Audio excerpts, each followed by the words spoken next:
मोहिनी एकादशी व्रत कथा। धर्मराज युधिष्ठिर कहने लगे कि हे कृष्ण, वैशाख मास की शुक्ल पक्ष की एकादशी का क्या नाम है तथा उसकी कथा क्या है? इस व्रत की क्या विधि है? यह सब विस्तार पूर्वक बताइए। श्री कृष्ण कहने लगे कि हे धर्मराज, मैं आपसे एक कथा कहता हूँ जिससे महर्षि वशिष्ठ ने श्री रामचंद्र जी से कही थी। एक समय श्री राम बोले कि हे गुरुदेव, कोई ऐसा व्रत बताइए जिससे समस्त पाप और दुख का नाश हो जाए। मैंने सीता जी के वियोग में बहुत दुख भोगे हैं। महर्षि वशिष्ठ बोले, हे राम, आपने बहुत सुंदर प्रश्न किया है। आपकी बुद्धि अत्यंत शुद्ध तथा पवित्र है।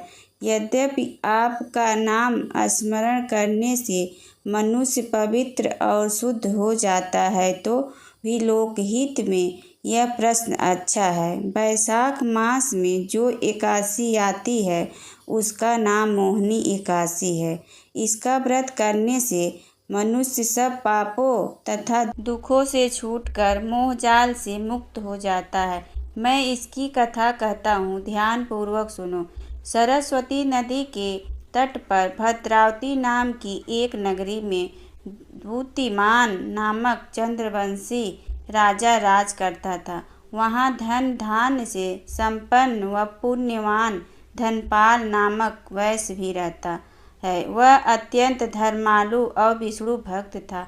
उसने नगर में अनेक भोजनालय, प्याऊ, कुएं, सरोवर, धर्मशाला आदि बनवाए थे। सड़कों पर आम, जामुन, नीम आदि के अनेक वृक्ष भी लगवाए थे।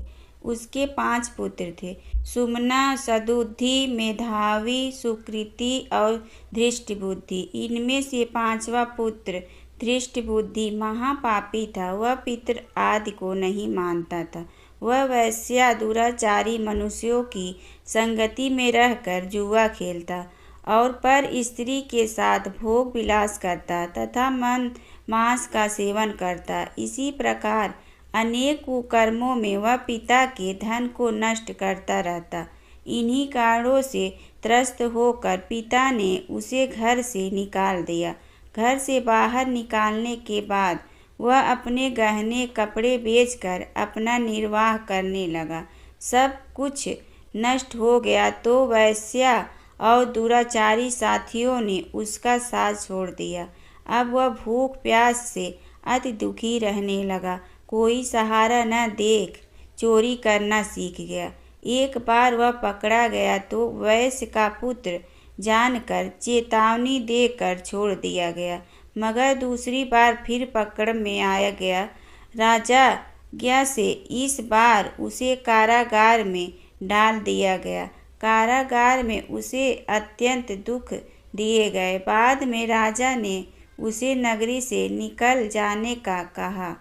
वह नगरी से निकल वन में चला गया। वहाँ वन पशु पक्षियों को मार कर खाने लगा। कुछ समय पश्चात वह बहेलिया बन गया और धनुष बाण लेकर पशु पक्षियों को मार मार कर खाने लगा। एक दिन भूख प्यास से व्यथित होकर वह खाने की तलाश में घूमता हुआ कौंडिन्य ऋषि के आश्रम में पहुंचा।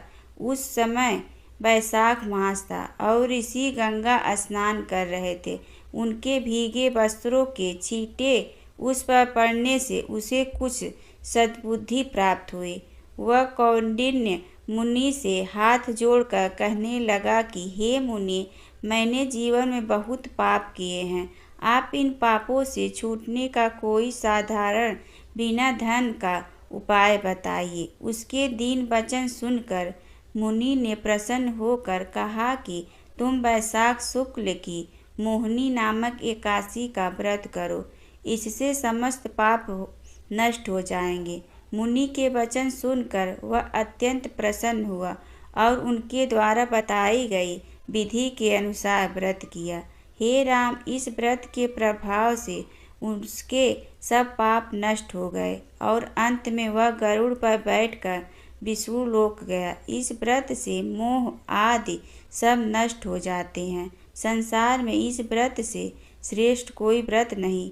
इसके महात्म्य को पढ़ने से अथवा सुनने से 1000 गौदान का फल प्राप्त होता है। पौराणिक कथा के अनुसार एक समय में भगवान विष्णु और देवताओं के बीच महासागर मंथन चल रहा था। मंथन से अमृत निकलने के बाद देवताओं और असुरों के बीच अमृत को लेकर विवाद हो गया। देवताओं को डर था कि यदि असुरों को अमृत मिल गया तो वे अमर हो जाएंगे और देवताओं पर विजय प्राप्त कर लेंगे। इस समस्या का समाधान खोजने के लिए भगवान विष्णु ने मोहिनी रूप धारण किया। मोहिनी रूप में भगवान विष्णु इतने सुंदर थे कि सभी असुर मोहिनी रूप पर मोहित हो गए। मोहिनी ने असुरों से अमृत का घड़ा छीन लिया और देवताओं को दे दिया। इस प्रकार भगवान विष्णु ने मोहिनी रूप धारण करके देवताओं को अमृत पिलाया और उनकी रक्षा की। कीड़ी नगरा की कहानी। एक गांव में एक बुढ़िया माई रहती थी। उसके 2 बेटे तथा बहू थी। बुढ़िया माई भगवान श्री हरि विष्णु की परम भक्त थी। अपना जीवन दान धर्म पुण्य कार्य कामों में लगाती थी, परंतु बुढ़िया माई कभी भी मंदिर और सत्संग में व तीर्थ स्थानों पर नहीं जाती थी। एक बार गांव में भागवत कथा हो रही थी। बेटे ने कहा, माँ आप सारा दिन घर में रहती हैं, आप मंदिर में भागवत कथा सुनने क्यों नहीं जाती? बुढ़िया माई ने बेटे का मन रखने के लिए कह दिया कि आज जाऊंगी, परंतु नहीं गई। ऐसा करते करते 6 दिन निकल गए। बुढ़िया माई के बेटे ने कहा, माँ आज अंतिम दिन है, आज तो कथा सुनने आपको जाना ही पड़ेगा। सारा दिन घर का काम करके बुढ़िया माई ने जाते जाते इतनी देर कर दी कि अंतिम दिन की कथा समाप्त हो गई। भगवान श्री हरि विष्णु सन्यासी का रूप धारण करके बुढ़िया माई के पास आए और बोले, हे बुढ़िया माई तुम कहाँ जा रही हो? बुढ़िया माई ने कहा, मैं भागवत कथा सुनने जा रही हूँ। तब सन्यासी रूप धारी भगवान श्री हरि विष्णु ने कहा, अब इतनी देर से क्यों जा रही हो? वहाँ तो अब कथा समाप्त हो गई है, अब वहाँ जाकर क्या करोगी? बुढ़िया माई ने कहा, अब घर से निकली हूँ तो जाकर ही आऊंगी। सब सन्यासी रूपधारी भगवान श्री हरि विष्णु ने कहा कि अब कथा समाप्त हो गई है, भक्त लोग भी अपने अपने घर चले गए हैं, अब तुम वहाँ से क्या लाओगी? तो बुढ़िया माई बोली, कुछ नहीं तो मैं वहाँ से एक ईंट ही उठा लाऊंगी। तो सन्यासी रूपधारी भगवान श्री हरि विष्णु बोले, तुम वहाँ से मिट्टी की ईंट लाओगी, उसके बदले में मैं तुम्हें एक सोने की ईंट दे देता हूँ। बुढ़िया माई ने ईंट ले ली और घर की तरफ चल पड़ी और विचार करने लगी कि यदि वह ईंट मैं घर लेकर जाऊंगी तो बेटे बहू झगड़ने लगेंगे, इसलिए घर के आंगन में बाहर ही बुढ़िया माई ने वह ईंट जमीन में गाड़ दी। परंतु अब बुढ़िया माई का ध्यान उस ईंट पर ही रहने लगा। खाने पीने घर के काम करने में सदैव बुढ़िया माई अपना ध्यान सोने के ईंट पर लगाए रखती। बेटे बहू ने पूछा, माँ पूरे दिन घर के आंगन में क्या करती रहती हो? तो बुढ़िया माई ने कहा, मैं आने जाने वाले को देखती रहती हूँ। एक दिन बुढ़िया माई मर गई। यमराज के दूत बुढ़िया माई को लेने आए। बुढ़िया माई को लेकर धर्मराज जी के पास पहुँचे और धर्मराज जी को सारी बात बतलाई। धर्मराज जी ने बुढ़िया माई को कुतिया की योनि दे दी और कुतिया उसी पेड़ के नीचे बैठी रहती। बुढ़िया माई की बहू ने कहा, इस कुतिया को यहाँ से भगाओ, नहीं तो यह बच्चों को काट जाएगी। उसके बेटे ने उसकी पीठ पर एक लकड़ी मारी और बुढ़िया माई मर गई और को सर्प की योनि मिली। आंगन में सर्प को देखकर बेटे बहू ने किसी को काट नहीं पाए इसी डर से मार दिया। फिर बुढ़िया माई मरकर धर्मराज जी के पास पहुँची। बुढ़िया माई कीड़ी का रूप धारण करके उस आंगन में कीड़ी नगरा बना लिया। आंगन में कीड़ी नगरा हो गया। घर वाले बहुत परेशान हुए। घर वाले भोजन भी नहीं बना रहे थे और मन ही मन होने का स्मरण करने लगे। तब भगवान श्री हरि विष्णु सन्यासी का रूप धारण करके आए और बोले कि कुछ खाने को दे दो। तो घर वालों ने कहा, महाराज, हमारे खाने को भी कुछ नहीं बना है, क्योंकि हमारे घर में कीड़ी नगरा हो गया है। आप ही इसका कुछ उपाय बतलाइए। तब महाराज जी ने आंगन में खुदा और सोने की 28 निकाली और दोनों बेटों को दे दी और कहा, तुम्हारी माँ के नाम से दान पुण्य करना, धर्मशाला बनवाना, स्कूल बनवाना, प्याऊ लगवाना, गौशाला में गाय के चारे खाने की व्यवस्था करना। परंतु दोनों बेटे आपस में झगड़ने लगे कि तू दान कर, तू दान कर।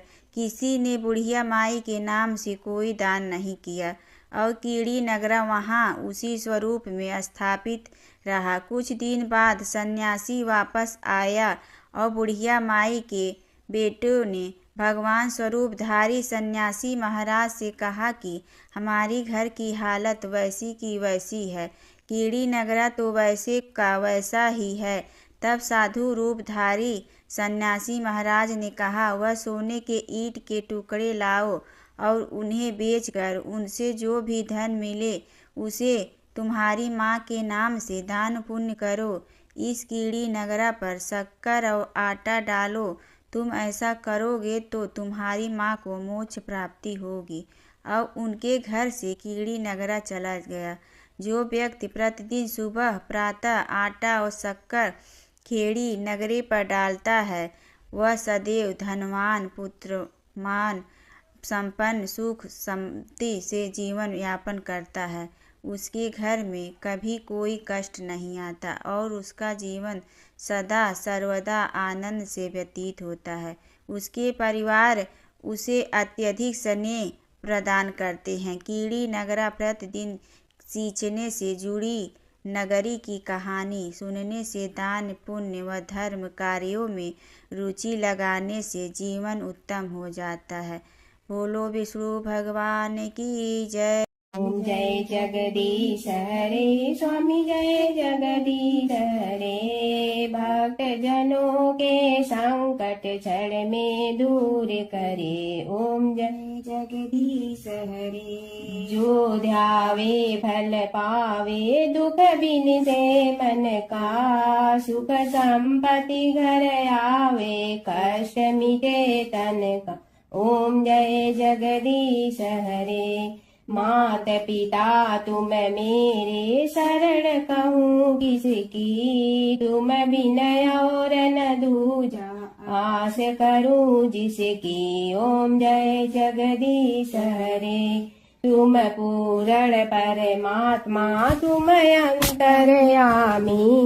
पार ब्रह्म परमेश्वर, तुम सबके स्वामी। ओम जय जगदीश हरे। तुम बिंदा के सागर, तुम पालन करता। मैं मूर्ख कल काम, कृपा करो भरता।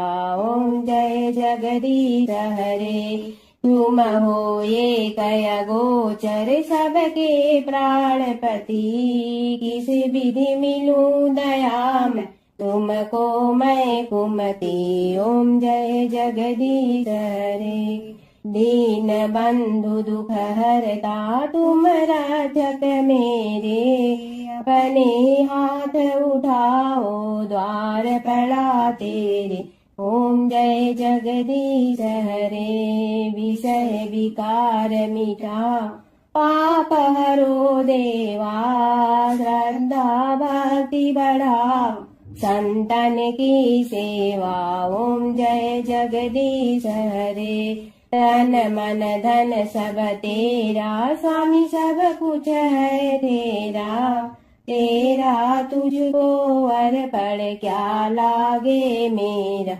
ओम जय जगदीश हरे। जय जगदीश हरे। स्वामी जय जगदीश हरे।